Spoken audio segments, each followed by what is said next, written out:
Yo, yo, yo, what is up, my fallopian tubers? Cesario from the barrio coming back at you with another video for your fun. This is a video response for Eddy's Cardboard Chaos.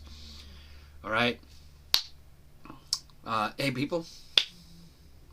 Please support other people's video responses, man. Just participate in the community as much as you can. If you can't, you can't.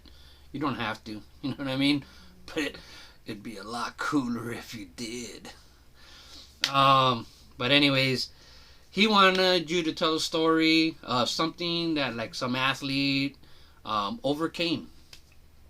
You know, and this video response has been great. If you listen to some of the other responses, I heard a lot of cool stories that I hadn't heard before or knew about, you know, some stuff that people go through, because you know what, in life we all go through some stuff.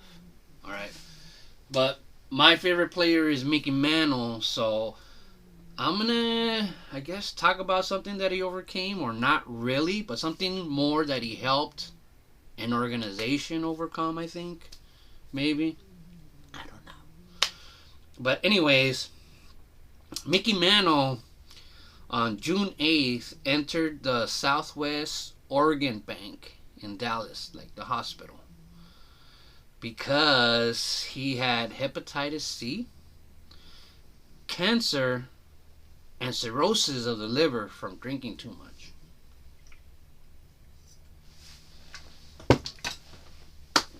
Alright, so he went in there on June 8th, and like 2 weeks later, they discovered like his liver was just shot. He was about to die. He had like 2 weeks to live. So they put in a request for a liver. Well, no less than 48 hours, they gave Mickey Mantle a matching liver, delivered, and he got it installed. So he got a new liver. All right. And so what happened was he got kind of a lot of backlash because of what people at that time were calling the celebrity system, where it seemed like actors, singers, you know, athletes were just getting organs over other people. You know, so there was kind of a controversy that was, you know, floating around, and this kind of blew the air up a little bit more on that subject. And so Mickey got his liver, you know, thought he was good to go, but on July 28th, he came back, because this time they found out he had cancer in his right lung by now. So, you know, this kind of brought up a lot more like, see, he's going to die anyways. Why did you guys give it to him? It could have gone to someone else who, you know, was younger or whatever, you know, a lot of stuff like that.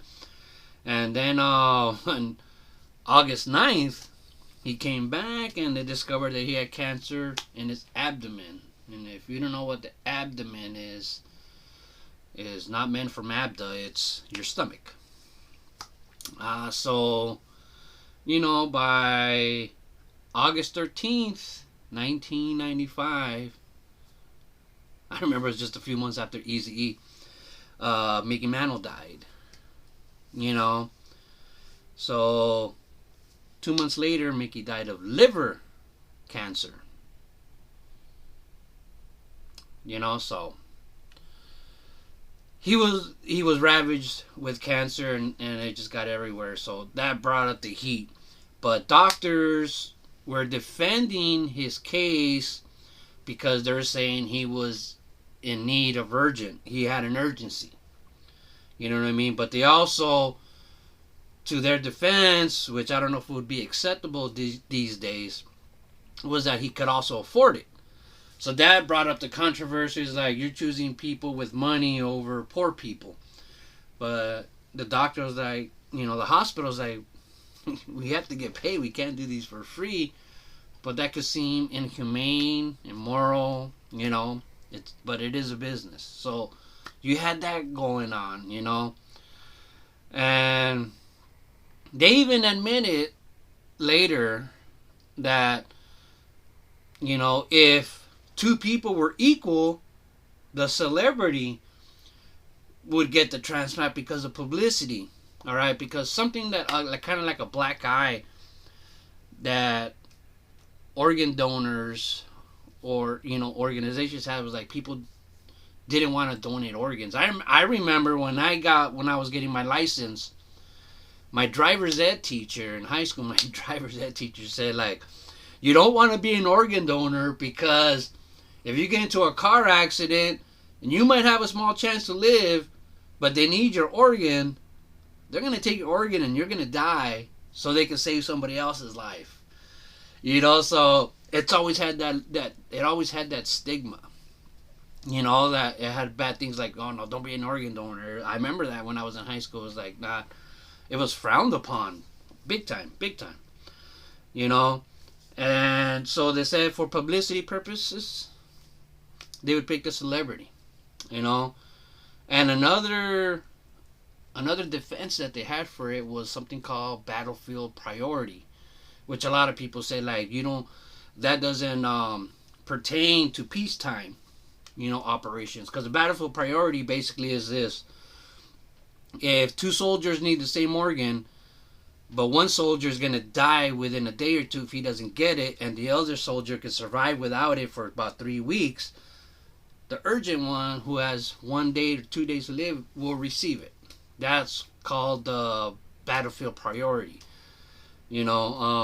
So, and like needless to say, there was just a lot of controversy and stuff going around at that time, because it was kind of a touchy issue back then, And so, towards the end, once after Mickey died and dust settled down, one of the doctors from the medical center said that Mickey has done more good for organ donations than probably anybody else has ever has. And that this may becomes Mickey's ultimate home run.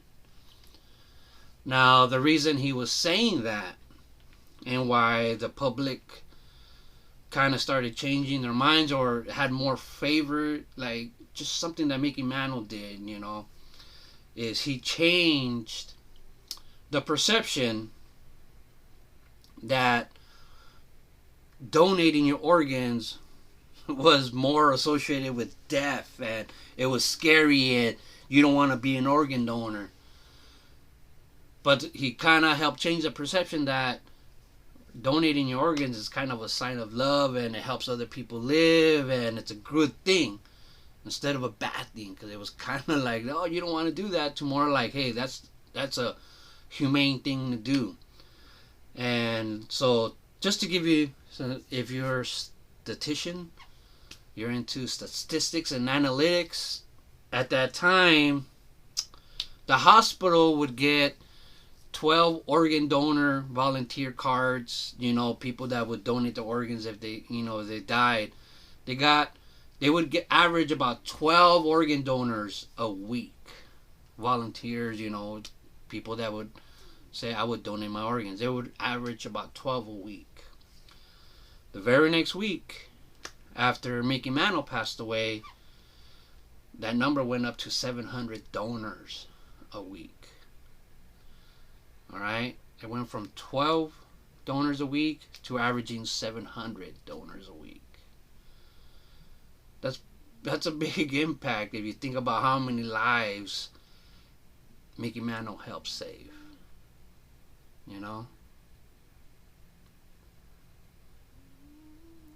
I mean, he did something awesome. So that's why I say is like, I wouldn't say something that he overcame himself, but I would say something, I would call this more that something that he helped the hospital's perception of organ donors overcome, from being associated with a bad thing to do to a good thing to do. So that's my contest, man. That's what I have about Mickey Mantle. Mickey Mantle's my favorite player. If he wasn't a Yankee, I would buy his jersey. But I can't buy his jersey. But I would love to have it. But I can't buy it. But Eddy's Cardboard Chaos. Check out his channel. I'll put the link below. Mickey Mantle forever, ese. Ciao. Do a subscription. Do a video response. Today's the last day. Love the hobby. Keep collecting baseball cards forever, ese. Ciao. Oh, Mickey, you're so fun. You're so fun. You blow my mind. Hey, Mickey. It's guys like you, Mickey. Hey, Mickey.